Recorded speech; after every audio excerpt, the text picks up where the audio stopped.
right. Hey, good day, students. Today, after learning about the basics of how Christianity emerged, today we're going to jump right back into the curriculum that we're supposed to be covering, and we're going to call this Essential Question 1.3b. All right?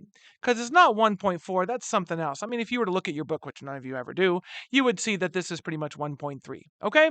But let's call it 1.3b just to be confusing. All right. How about that? Okay. So here's what we're going to learn today, guys. Our essential question is, how did rulers, kings, queens, people like that, how did rulers challenge papal authority in the 14th and 15th centuries? Are you ready to learn? I can't hear you. Are you ready to? I can't hear you because, are you guys really like saying, yes, I'm ready to learn? Probably not. Anyway, okay. I'm probably just talking to myself.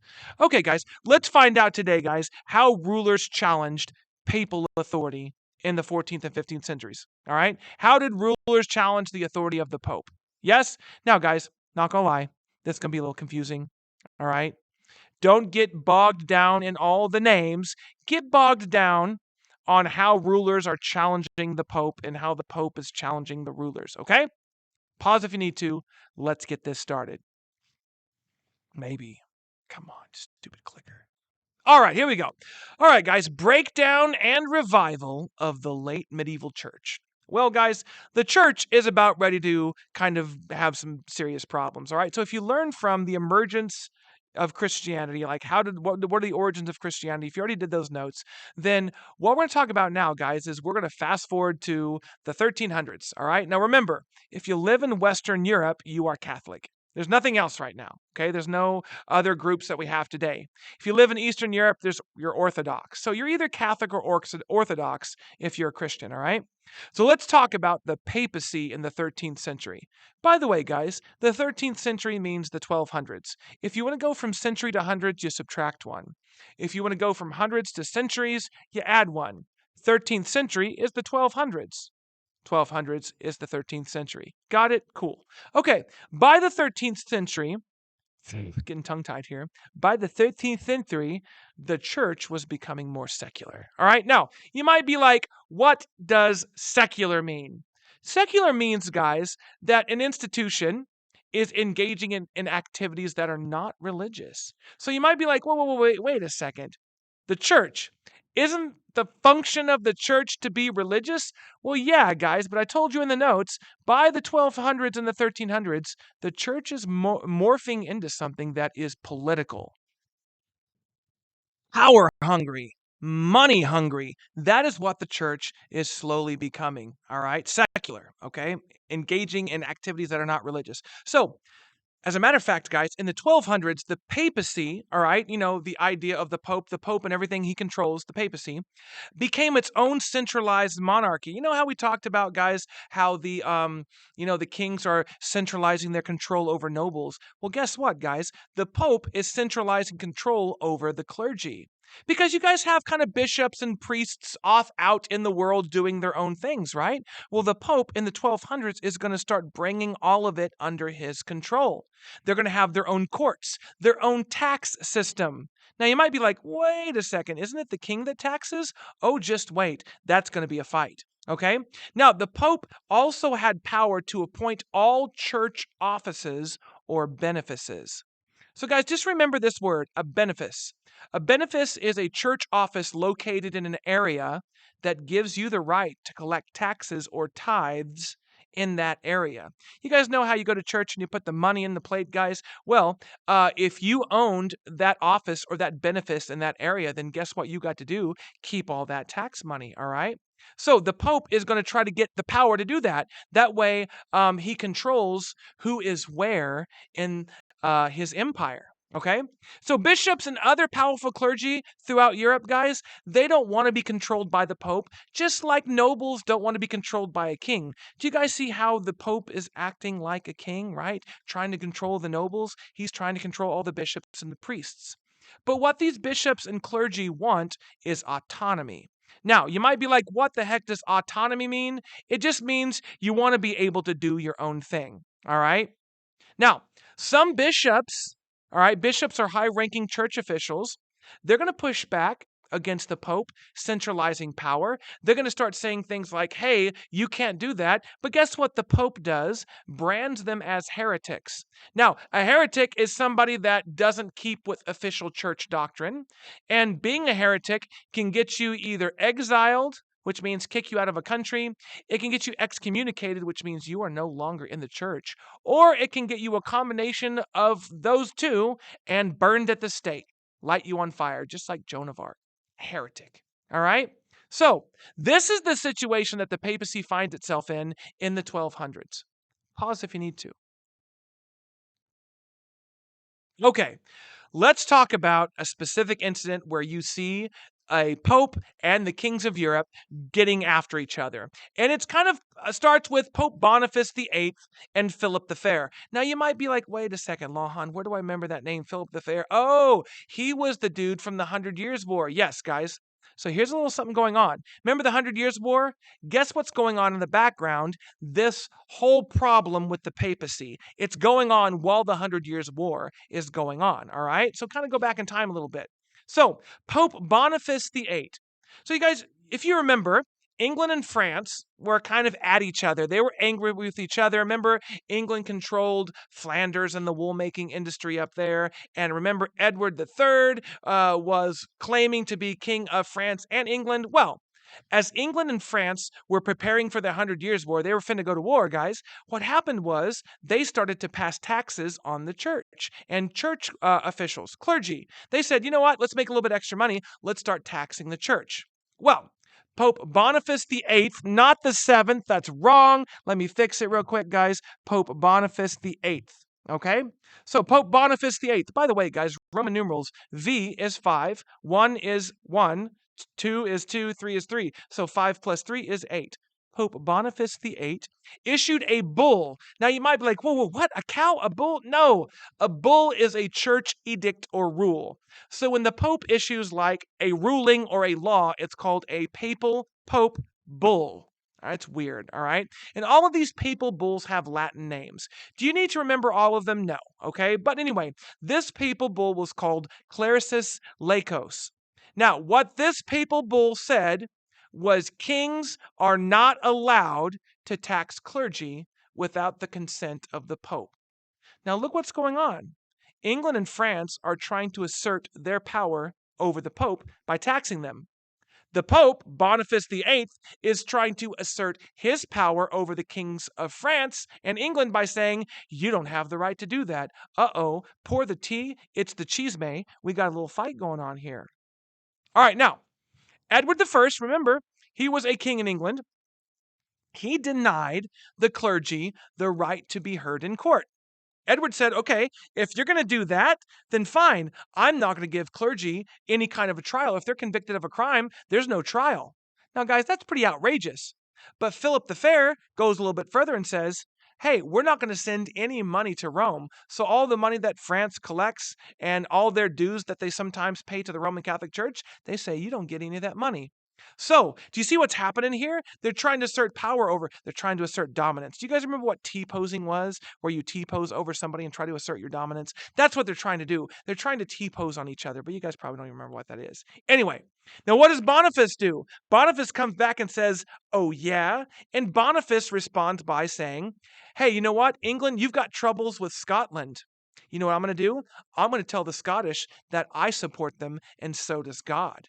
Now, the Scottish and the English guys are having some beef here, and at times the Scottish are going to rebel against English control, and Boniface just basically says, hey, I support you, and so does God.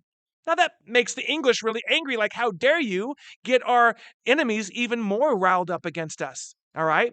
And in order to get back against France for not sending them money, he issues another papal bull, which is called Ascolta Fili. All right.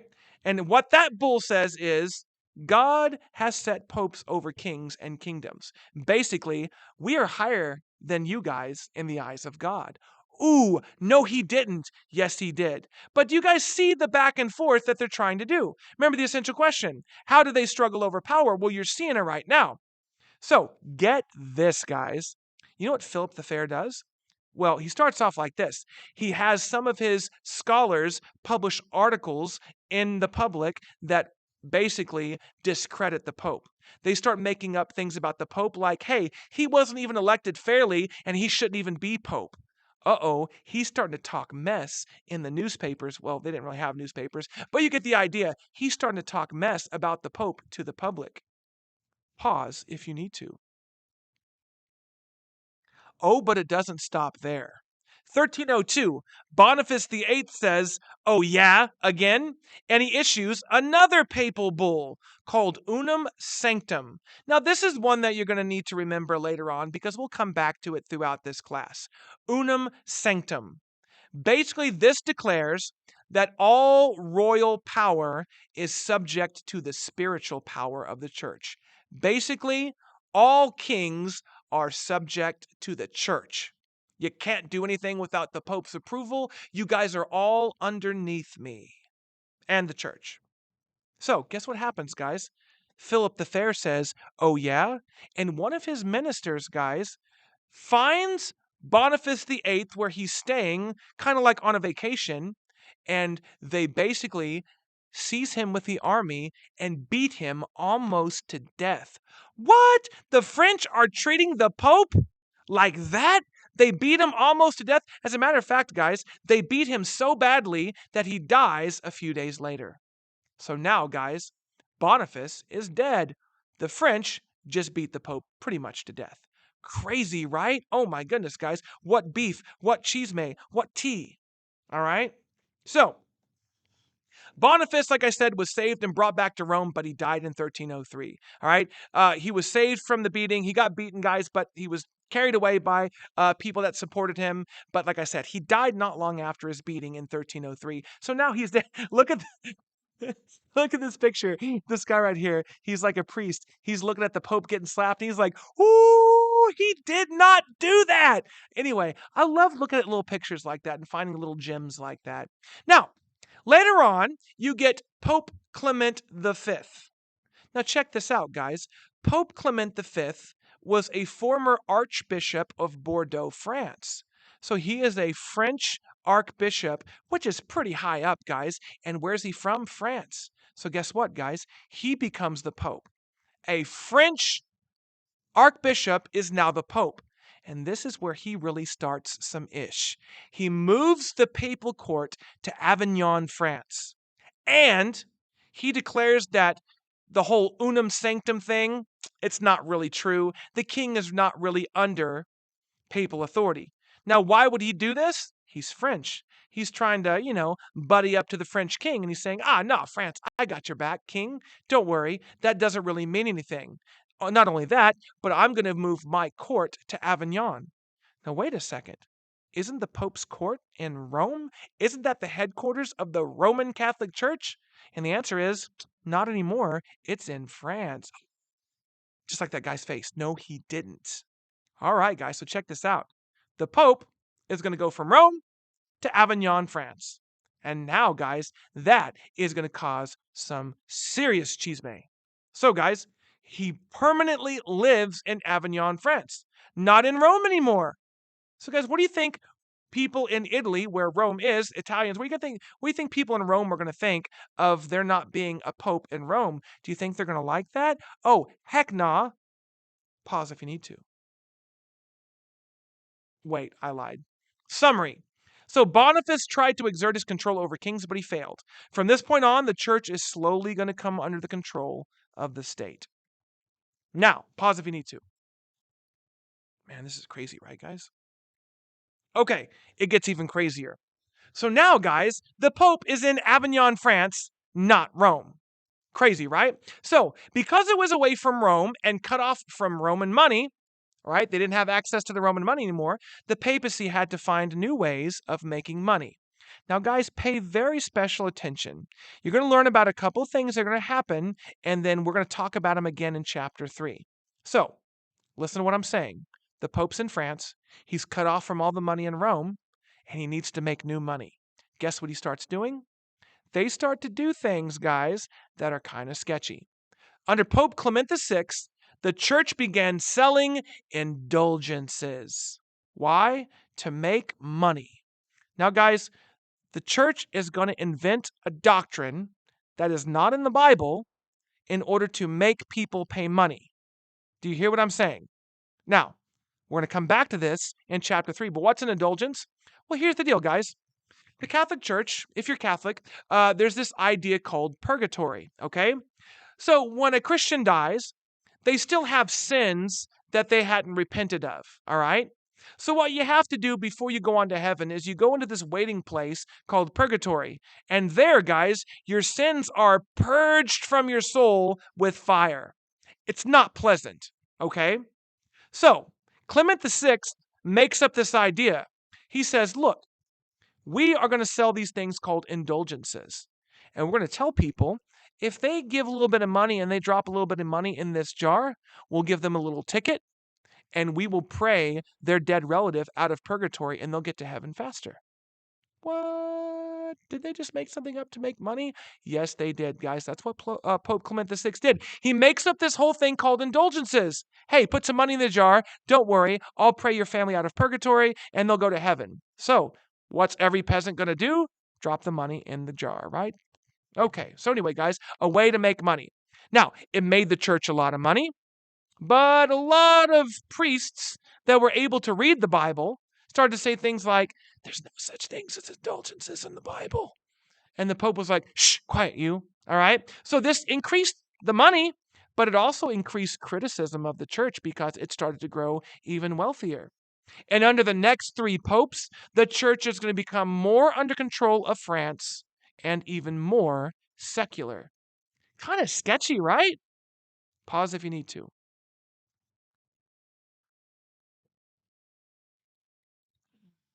That's straight black coffee, guys. It hit different. Anyway, okay, next.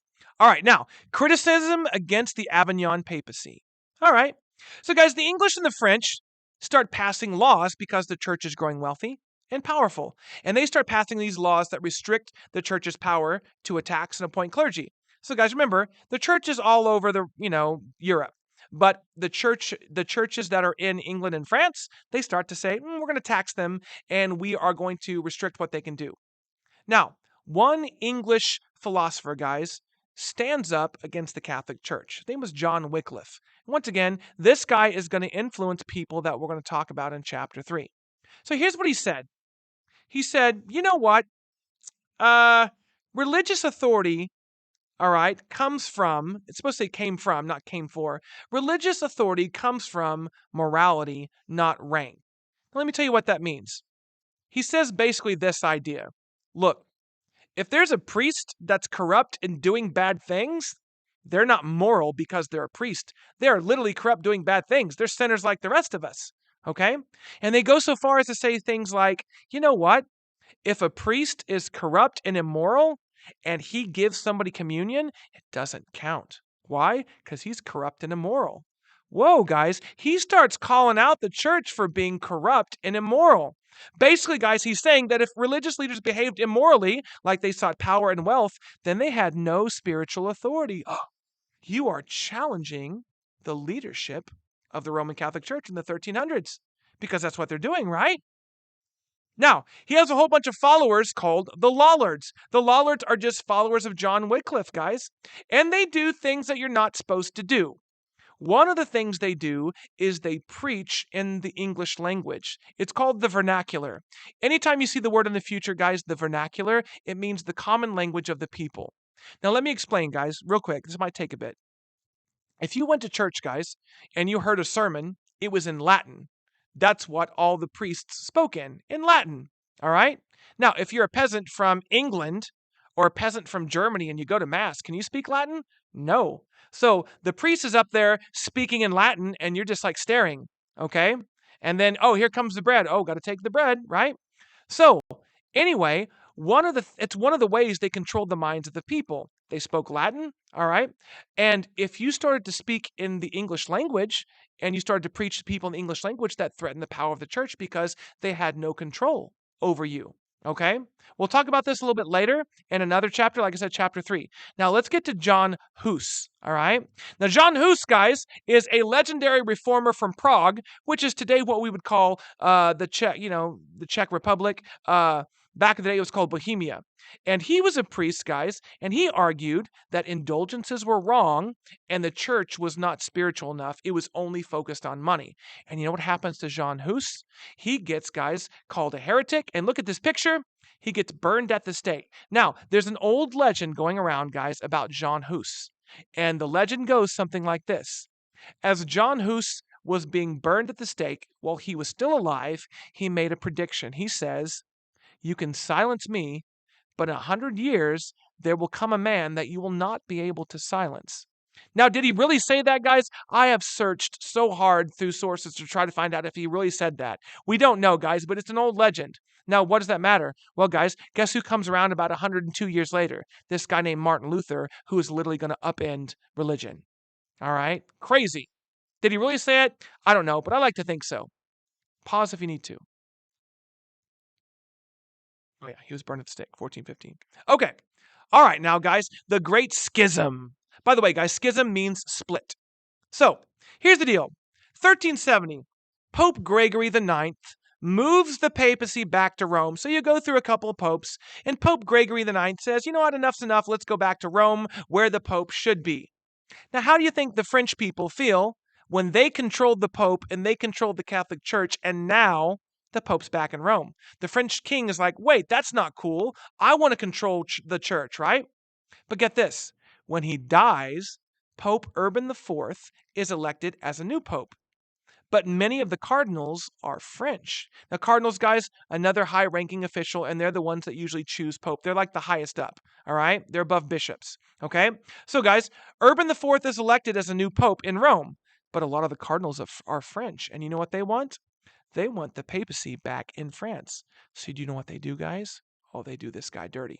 5 months after Urban is elected, 13 cardinals, all of which but one are French, form their own council, and they elect a new pope, Clement VII, as the actual pope in Avignon. What? Can you do that? Well, they just did. Do you guys see what happened there? You got a pope in Rome that gets elected, right? To Urban. And these cardinals say, yeah, we'd rather have a pope in France. So they elect a different pope, Clement VII. So England and its allies liked Urban. Why? Because he wasn't French. And the French like Clement. Why? Because they can control him. So you guys see what you have now? You have 2 popes in Europe. What do we do? 2 popes. Guys, I told you this was absolutely confusing. But that's called the Great Schism, the Great Split. 2 different popes. Who do you follow? What do you do? Pause if you need to.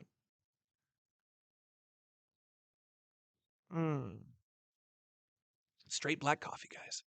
All right. So, the solution to the problem, well, here's what they came up with, guys. Now, I'm skipping over a lot of things. I'm just telling you the basic stuff.